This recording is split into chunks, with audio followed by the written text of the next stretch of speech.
الذي نزل فرقان على عبده ليكون للعالمين نذيرا الحمد لله الذي له ملك السماوات والأرض ولم يتخذ ولدا ولم يكن له شريك في الملك وخلق كل شيء وقدره تقديرا اللهم صل وسلم على حبيبنا المصطفى محمد بن عبد الله الأمين صلى الله عليه وسلم وعلى آله وأصحابه الطيبين والطاهرين ومن سن بسنته إلى يوم الدين يقول الله تبارك وتعالى يا أيها الذين آمنوا اتقوا الله حق تقاته ولا تموتن إلا وأنتم مسلمون يا أيها الذين آمنوا اتقوا الله وقولوا قولا سديدا يصلح لكم أعمالكم ويغفر لكم ذنوبكم ومن يطع الله ورسوله فقد فاز فوزا عظيما أما بعد. Ma'asyiral muslimin, sidang Jumat Masjid Al-A'raf yang dirahmati oleh Allah Subhanahu wa taala. Bersyukur kepada Allah taala di siang yang berbahagia ini kita semua masih diberikan taufik, hidayah, inayah Allah taala sehingga dapat memudahkan kedua langkah kaki kita dari aktivitas kerja harian kita, dari kediaman rumah yang kita cintai menuju panggilan Allah, tempat yang paling dicintai oleh Allah, tempat yang paling dimuliakan oleh Allah di muka bumi ini, yakni al-masajid, rumah-rumah Allah Subhanahu wa taala, untuk sama-sama mewujudkan bentuk penghambaan kita, ubudiyah kita sebagai seorang makhluk kepada Rabb kita Allah taala, yakni salat Jumat berjamaah. Semoga Allah menerima ibadah kita dan Allah membimbing kita hingga akhir hayat kita menjadi orang-orang yang betul-betul menjadi hamba Allah Subhanahu wa taala, dan kita semua insyaallah diwafatkan dalam kondisi yang terbaik, yakni husnul khatimah. Amin ya rabbal alamin. Salawat serta salam tidak lupa kita haturkan kepada junjungan Nabi besar Muhammad sallallahu alaihi wasallam, para ahli keluarganya, para sahabat-sahabatnya, dan orang-orang memperjuangkan sunnahnya, agamanya, akidahnya, ajarannya hingga akhir masa, dan semoga kita semua termasuk orang-orang yang ada di dalamnya. Amin ya rabbal alamin. Jemaah yang dirahmati oleh Allah Subhanahu wa taala, khutbah pada kali yang singkat ini Al-Khatib akan mengangkat sebuah khutbah yang bertema tanda kebaikan dan keburukan. Ma'asyiral muslimin rahimani wa rahimakallah. Allah Subhanahu wa taala menciptakan sekian banyak makhluknya di muka bumi ini. Dalam tafsir Ibnu Katsir disebutkan 18.000 makhluk. 60% kebanyakan tinggal di lautan dan 40% ada di daratan. Yang nampak ataupun yang tidak nampak.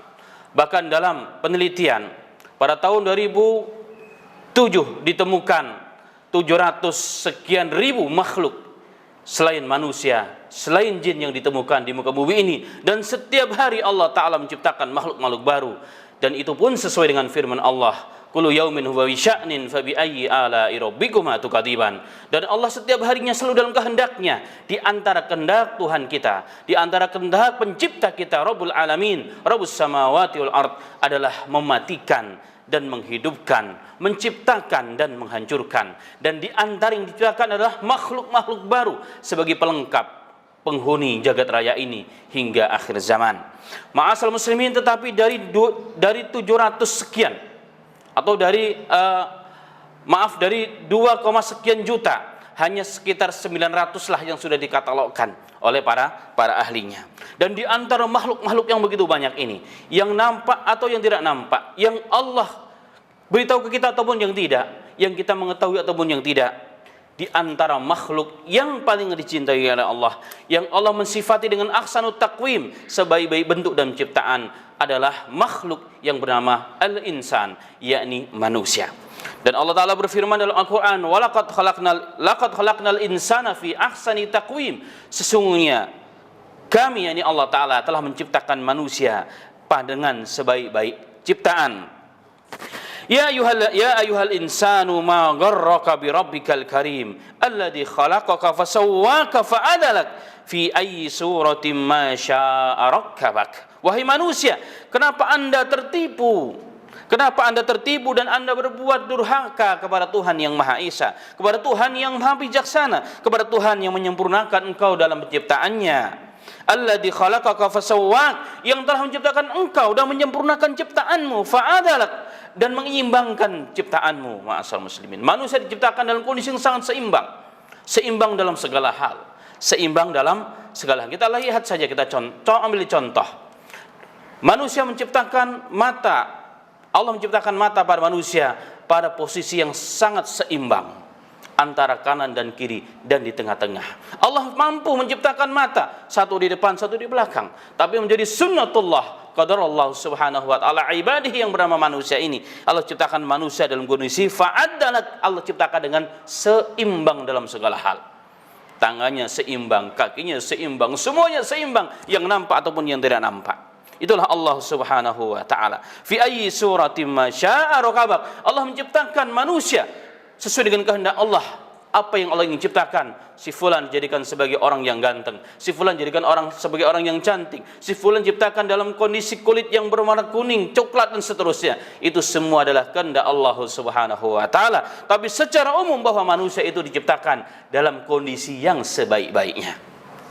Kemudian ma'asyiral muslimin rahimani wa rahimakumullah, sebagai bentuk kesempurnaan rahmat Allah kepada ciptaannya yang bernama manusia ini, Allah juga bawakan kepadanya sesuatu yang menjadi signal, yang ianya dikategorikan sebagai wahyu dalam arti ilham, yang dimiliki bukan hanya kepada orang muslim, tapi juga dimiliki oleh orang-orang yang tidak beriman kepada Allah dan Nabi-Nya Muhammad sallallahu alaihi wasallam. Yakni dalam dirinya terdapat suatu sensor, suatu signal yang bisa membedakan ini baik dan ini yang buruk. Makanya kita lihat hari ini berapa banyak orang-orang non-muslim pun dia menghindari perkara-perkara yang buruk. Dia tidak mau melakukan hal-hal yang bertentangan dengan peri kemanusiaan, apalagi peri agama, apalagi sesuai dengan tuntutan agama. Hal tersebut telah disabdakan oleh Nabi kita Muhammad sallallahu alaihi wasallam hampir 15 abad yang lalu dalam dua hadis. Hadis yang diriwayatkan oleh Imam Daruqutni, Al-Imam Ahmad dan juga Al-Imam Muslim rahimahullahu taala. Suatu ketika datanglah seseorang sahabat kepada Nabi Muhammad sallallahu alaihi wasallam. Sebelum sahabat ini bertanya, Nabi bertanya dahulu, "Wahai Wabisah, ji'ta tas'alu anil birri wal ism?" Wahai Wabisah, apakah kau datang kepadaku ingin bertanya sesuatu tentang kebaikan, kunci kebaikan dan kunci keburukan itu? Qultu, maka sahabat ini berkata, "Na'am, ya Rasulullah sallallahu alaihi wasallam." Fajama'a asabi'ahu fadara biha sadrah. Maka Rasulullah mengumpulkan jari-jarinya, kemudian dipukulkanlah ke dada dengan pukulan kasih sayang. Bukan pukulan untuk menyakiti, untuk memukul, tapi pukulan sebagai bentuk kasih sayangnya. Rasulullah ingin menunjukkan kedekatan antara Rasulullah dengan sahabat ini. Seraya bersabda, "Istafti nafsak, istafti qalbak ya Wabisah salasan." Jika kau ingin tahu apakah itu kebenaran, apakah itu kunci kebenaran keburukan, Rasulullah mengatakan, yang pertama dan utama, wahai Wabisah, tanyakan pada dirimu, tanyakan pada hatimu, tanyakan pada dirimu, tanyakan pada hatimu, tanyakan pada dirimu, tanyakan pada hatimu. 3 kali Nabi Muhammad sallallahu alaihi wasallam menunjukkan begitu penting perkara ini. Jadi segala sesuatu itu ternyata bisa ditimbang dalam hati kita sendiri. Apa tandanya kata Nabi Muhammad sallallahu alaihi wasallam? Jika itu baik, akan ada alamatnya. Jika perkara yang ingin kau lakukan itu baik, ada alamatnya kata Nabi Muhammad sallallahu alaihi wasallam. Kemudian Rasulullah bertanya, "Al-birru matma'annat ilaihi nafsu wa matma'anna ilaihi qalbu." Sesungguhnya kebaikan itu, wahai Wabisah, sebelum kau tanya kepada yang lain, sebelum kau buka Quran dan hadis, maka tanyakan pada dirimu sampai 3 kali. Jika perkara tersebut menenangkan hatimu, membuat hatimu gembira, membuat hatimu tidak takut, menjadi hatimu tenang, siap menghadapi segala hal, tahuilah itulah tanda kebaikan, kata Nabi Muhammad sallallahu alaihi wasallam. Dalam riwayat yang lain, al-birru husnul khuluq. Sesungguhnya kebaikan itu adalah akhlak yang baik. Selain akhlak yang baik itu ditunjukkan dengan apa? Perilaku hati kita, perilaku perbuatan kita menjadi tenang. Menjadi tenang, tidak takut menghadapi siapapun. Maka itu yang kita lakukan adalah perkara yang baik. Sesuatu yang kita lakukan jika membuat kita tenang, membuat kita terasa puas dengannya, tidak takut dilihat, bahkan ada keinginan dilihat oleh orang, walaupun ini tidak boleh, ini riya, ini sum'ah, maka tanda itu adalah suatu kebaikan. Itu kata Nabi Muhammad sallallahu alaihi wasallam. Dan ini mendorong manusia menjadi berani menghadapi segala hal. Dan ini mendorong manusia menjadi berani menghadapi segala hal. Kemudian Nabi Muhammad SAW bersabda, kemudian wahai Wabisah, ingat, kemudian tanda bahwa itu buruk, sesuatu yang buruk yang kau lakukan atau yang ingin kau lakukan adalah apa? Jika, kata Nabi Muhammad SAW, wal ismu mahaka fi nafsik wa taraddada fi sadrik. Sesungguhnya jika itu dosa, tandanya adalah apa? Mahaka fi nafsik, yang membuat hatimu menjadi gelisah, membuat hatimu menjadi tidak tenang. Engkau ada ragu-ragu dalam dirimu, engkau sendiri tidak berani menyatakan bahwa itu adalah benar. Maka itu tanda bahwa ada sesuatu sesungguhnya pada perbuatanmu itu. Wa in aftakan nasu aftauk, walaupun seluruh manusia mengatakan itu boleh, tapi hatimu tidak tenang, ketahuilah, kata Rasulullah, berarti sesungguhnya itu tidak baik. Sesungguhnya itu tidak baik. Dari kalimat yang terakhir inilah maka Al-Imam Ibnu Qayyim Al-Jauzi rahimahullahu taala dalam kitabnya I'lamul Muwaqqi'in beliau mengatakan, la yajuzu al-'amu bi mujarrad fatwa mufti idza lam tatma'inna nafsuh wa haka fi sadrik fi qawlihi wa taraddada fiha li qawli sallallahu alaihi wasallam istafti nafsak wa in aftakan nas aftauk fa aftauk. Beliau mengatakan karena itulah maka tidak diperbolehkan bagi seseorang ketika mendengar satu fatwa dari seorang mufti tapi hatinya tidak tenang, kemudian dia lawan ketidakterangan tersebut, menjalankan fatwa mufti tersebut. Kenapa? Karena Rasulullah SAW mengatakan kebenaran itu adalah dalam hatimu. Walaupun manusia mengatakan boleh ataupun tidak, tapi jika hatimu bertentangan, maka ikutilah hatimu, kata beliau. Karena hari ini faktanya ma'asal muslimin, berapa banyak orang yang bertanya kepada seorang mufti, kepada seorang ulama, kepada seorang ustadz, tetapi bertanya untuk menggiring opini atau fatwa seorang ulama dan mufti tersebut sesuai dengan apa yang dia inginkan. Jadi bukan mencari kebenaran, tetapi mencari kebenaran. Maka sudah dipastikan hati yang paling dalam dia, jika hatinya masih bersih, maka dia akan menolak sesungguhnya. Akan ada taraddud. Imbas dari taraddud itu apa? Dia akan ketakutan, dia akan rasa malu, dia sendiri tidak pede, ma'asal muslimin. Dia akan membuat berbagai macam rekayasa, membuat framing yang tidak baik untuk membenarkan perbuatan yang dilakukan. Kenapa? Agar manusia tidak ada yang takut. Karena sesungguhnya apa yang dilakukan itulah perkara yang memang tidak baik. Ma'asal muslimin rahimani wa rahimakallah. Nabi Muhammad SAW pada hari ini jelas menyatakan kepada kita bahwa setiap manusia diberikan sinyal, diberikan kemampuan dalam dirinya, sesuatu yang paling dalam sebagai bentuk karunia dan kesempurnaan nikmat Allah yang Allah berikan kepada manusia untuk dalam menghidupi, dalam menjalani kehidupan yang penuh dengan ujian ini. Apalagi kita semua orang-orang yang hidup di akhir zaman. Laqad kathura fihil fitan fima dhahara wa ma batan. Yang begitu telah banyak fitnah-fitnah telah menimpa kita, yang nampak ataupun tidak nampak, siang dan malam. Maka setiap kita wajib mengetahui perkara ini, bahwa tandanya kebenaran itu membuat hati menjadi tenang, membuat hati menjadi puas, membuat hati menjadi bangga, bahkan tidak jarang terkadang ingin dilihat kebaikan itu. Walaupun ini tidak diperbolehkan, ini masuknya riya ataupun sum'ah. Tetapi yang tidak baik menunjukkan bahwa hati kita tidak tenang, kita tidak pede, kita takut berjumpa dengan orang, malu dan seterusnya. Maka tanda bahwa apa yang kita lakukan sesungguhnya perkara yang bertentangan bahkan dengan hati nurani yang paling dalam, bukan hanya dengan urusan agama. Ma'asal muslimin rahimani wa rahimakallah.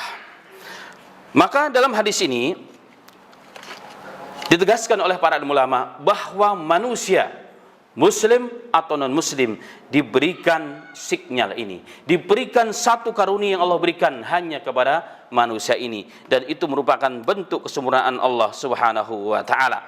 Makanya Allah taala berfirman dalam Al-Qur'an, wa qala rabbuna alladzi a'ta kullu syai'in khalaqahu summa hada. Subhanallah. Dan berkata, Rabbuna alladzi a'ta kullu syai', Tuhan kami yang memberikan kepada kami segala sesuatu, khalqahu, ya, bukan khalaqahu, khalqahu ciptaannya, jadi makhluk-makhluknya, summa hada, kemudian Allah memberikan petunjuk. Petunjuk dalam hal ini sebagian ulama mengatakan itu adalah insting atau ilham dalam bahasa Arabnya. yang diberikan kepada muslim atau non-muslim sebagai sinyal dari dalam, sebagai bentuk kesempurnaan Allah berikan kepada manusia. Ini baik dan itu tidak baik, dan itu Allah sebagai bentuk tanda kesempurnaan Allah Subhanahu wa taala. Ala lahu khalq wal amru tabarakallahu rabbul alamin. Ketahuilah sesungguhnya hak cipta, hak memerintah yang mempunyai hanya Allah yang Maha Suci, Allahu Rabbul Alamin, Allahu Subhanahu wa taala. Kemudian ma'asyiral muslimin rahimani wa rahimakallah. Sinyal ini yang terkadang dinamakan dengan basirah. Perbedaan basirah dengan pandangan mata. Mata hanya melihat sesuatu yang nampak, tapi basirah melihat sesuatu yang tidak bisa dilihat oleh mata. Itulah basirah. Dan basirah ini semakin tinggi orang dekat dengan Allah, semakin tinggi derajatnya dia dengan Allah, semakin bersih hatinya dia dengan Allah, maka semakin tajamlah basirahnya. Karena itulah Rasulullah SAW dalam hadis yang hasan pernah bersabda, ittaqu firasatul mu'min fa innahu yanzur binurillah. Takutlah kalian wahai manusia dengan firasat orang-orang yang mukmin, mukmin yang sejati, orang yang soleh, orang yang dekat dengan Allah. Kenapa? Karena yang penglihatannya melalui petunjuk Allah Subhanahu wa taala. Apa yang difirasatkan oleh ulama-ulama kita, oleh orang yang dekat dengan Allah, biasanya akan terjadi. Kenapa? Karena yang dilihat sesuai dari basirah, yang dari dalam hatinya, bukan dari kedua matanya. Ini menunjukkan bahwa semakin dekat orang dengan Allah, semakin bersih hatinya dari segala penyakit-penyakit hati, cinta dunia, hasad, iri dan sebagainya, maka semakin tajamlah penglihatan basirahnya terhadap sesuatu yang akan terjadi. Sebaliknya ma'asyiral muslimin, basirah ini pun bisa padam. Basirah ini pun bisa mati, bisa redup, bahkan bisa menghitam jika tidak dijaga dengan perkara-perkara yang bertentangan dengan perintah Allah Subhanahu wa taala, yang bertentangan dengan sunnah Nabi Muhammad sallallahu alaihi wasallam. Sebagaimana dalam hadis yang sahih yang cukup panjang, Nabi Muhammad sallallahu alaihi wasallam mengatakan, "Innal abda idza akhta khati'atan nuqitat fi qalbihi naqtatus sauda." Sesungguhnya seorang hamba jika dia berbuat dosa, maka akan ada titik satu hitam dalam hatinya. Jika ditambah dosanya semakin banyak dan semakin menghitam dalam dirinya. Tapi ketika seorang hamba mukmin dia berbuat dosa, beristighfar, bertaubat dengan segala syarat taubat tersebut, maka hatinya kembali menjadi bersih dan mengkilat. Tapi jika tidak, maka hatinya semakin lama semakin hitam, sehingga kehitaman tersebut membuat hati tersebut menjadi dinding, terdapatlah dinding tebal, atau bisa dikatakan hati telah mati, sehingga tidak lagi bisa membedakan antara hak dengan yang batil. Bagaimanapun peringatan orang kepadanya, bagaimanapun peringatan Allah kepadanya, bagaimanapun nasihat siapapun kepadanya, maka akan mental dan mental dan mental. Kenapa? Karena hatinya telah tertutupi dengan tutup yang tebal, hatinya telah menjadi menghitam atas dosa-dosa yang dilakukan. Mungkin inilah yang dimaksud oleh firman Allah Ta'ala, khatamallahu ala qulubihim wa ala sam'ihim ghisyarah wa lahum adabun adim. Bagi mereka orang-orang munafik telah ditutup hati mereka, pendengaran mereka, telinga mereka dengan apa? Ghisyawah. Ini penutup yang tebal. Ternyata penutup yang tebal itu adalah dosa-dosa yang dilakukan, dan bagi mereka disiapkan azab yang pedih. Wa na'udzubillahi min dzalika.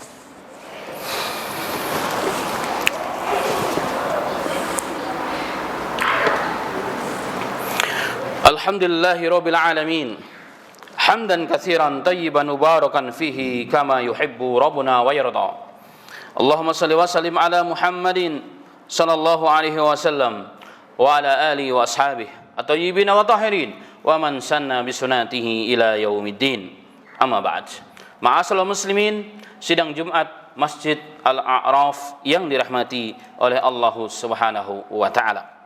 Pada hadis yang terakhir yang telah disinggung oleh khatib, bahwa hati manusia bisa menjadi menghitam dengan dosa-dosa jika tidak bertaubat dan istighfari.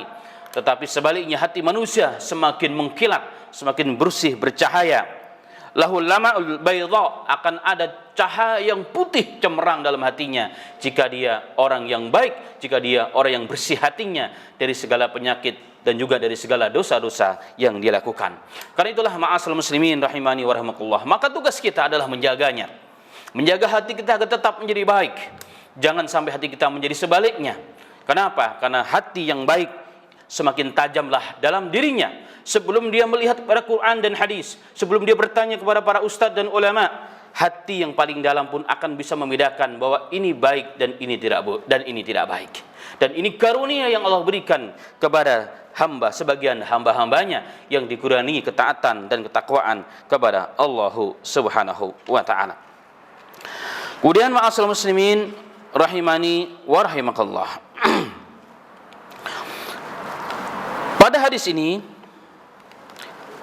juga menyatakan kepada kita dengan jelas bahwa Nabi Muhammad sallallahu alaihi wasallam sangat senang dengan kedatangan seorang sahabat yang ingin bertanya kepada Nabi Muhammad sallallahu alaihi wasallam. Bahkan sebelum Nabi Muhammad sallallahu alaihi wasallam ditanya, Nabi Muhammad sallallahu alaihi wasallam telah menyatakan, Anda datang kepadaku untuk bertanya tentang kunci kebaikan dan keburukan. Subhanallah. Sahabat mengatakan, iya. Ini bukan dalil bahwa Nabi Muhammad SAW mengetahui yang gaib, tidak. Tetapi apa yang disampaikan oleh Rasulullah SAW semata-mata wahyu dari Allah Subhanahu wa taala. La yantiqu anil hawa in huwa illa wahyu yuha. Nabi Muhammad SAW tidak berkata-kata kecuali dari wahyu Allah Subhanahu wa taala dan bukan dari hawa nafsunya. Qul la amliku li nafsi naf'an wa la dharra illa ma syaa Allah walau kuntu a'lamul ghaib lasta'tartu minal khairi wa massani minas su'. Katakanlah, sesungguhnya aku tidak memiliki atas diriku sendiri. Aku juga tidak menguasai perkara yang baik dan yang buruk. Aku tidak bisa memberikan manfaat dan mudarat illa masya Allah, kecuali apa yang dikehendaki oleh Allah Subhanahu wa taala. Walau kuntu alamul ghaiba, seandainya aku tahu perkara yang gaib. Allahu akbar. Apa katanya? Lastaghsartu minal khairi, maka aku akan memperbanyak kebaikan-kebaikan, wa ma massaniya su, dan akan tidak pernah tertimpa aku keburukan. Ini satu bukti bahwa Nabi Muhammad tidak mengetahui perkara yang gaib, karena perkara yang gaib itu hanya Allah saja yang mengetahuinya. La ya'lamul ghaiba illahu, tidak ada yang mengetahui kecuali Allah Subhanahu wa taala, dan pengetahuan ini tidak diberikan oleh Allah kecuali orang-orang yang dikehendaki oleh Allah, dan ini dirahasiakan, merupakan kesempurnaan ilmu Allah Subhanahu wa taala. Tapi dari hadis ini menunjukkan bagaimana sahabat datang kepada Rasulullah bertanya tentang kebaikan yang membawa dia kebaikan tersebut, membawanya kepada akhiratnya Allah taala. Hampir tidak ada ditemukan hadis-hadis Nabi Muhammad sallallahu alaihi wasallam yang begitu banyak datang kepada Rasulullah bertanya untuk kehidupan dunia saja, untuk kebaikan dunia saja. Tapi semua pertanyaan yang datang kepada Rasulullah dari sekian banyak sahabat adalah pertanyaan yang membawanya kepada kebaikan dunia dan akhiratnya Allah. Dan itu suatu bukti bahwa generasi awal yang berumat ini, yakni sahabat radhiyallahu anhum ajma'in, adalah orang-orang yang telah sukses, yang telah dibimbing generasi terbaik, yang hati mereka terpaut dengan akhirat, cinta mereka untuk akhirat walaupun mereka masih berjalan di dunia ini. Inilah yang menjadikan umat Islam menjadi mulia pada generasi awal ini. Ini yang menjadikan umat Islam menjadi tinggi nilainya di antara umat-umat yang ada di dunia di zaman itu. Sebaliknya dengan kita ma'asyiral muslimin, hari ini mungkin teknologi lebih hebat, bahkan mungkin penghafal Quran hari ini lebih banyak dibandingkan Nabi Muhammad, dibandingkan zaman sahabat, karena sahabat sangat sedikit jumlahnya. Mungkin ulamanya hari ini lebih banyak, masjidnya hari ini lebih banyak dibandingkan masjidnya Nabi Muhammad di zaman Nabi Muhammad dan sahabat radhiyallahu anhum ajma'in. Tetapi hari ini kenapa umat Islam semakin jauh tertinggal? Umat Islam selalu menjadi kambing hitam di mana-mana. Umat Islam bahkan menjadi tumbal dari segala peristiwa besar yang ada di muka bumi ini. Umat Islam hari ini tertindas. Umat Islam tidak mampu menunjukkan kehebatannya. Satu di antara jawabannya adalah apa?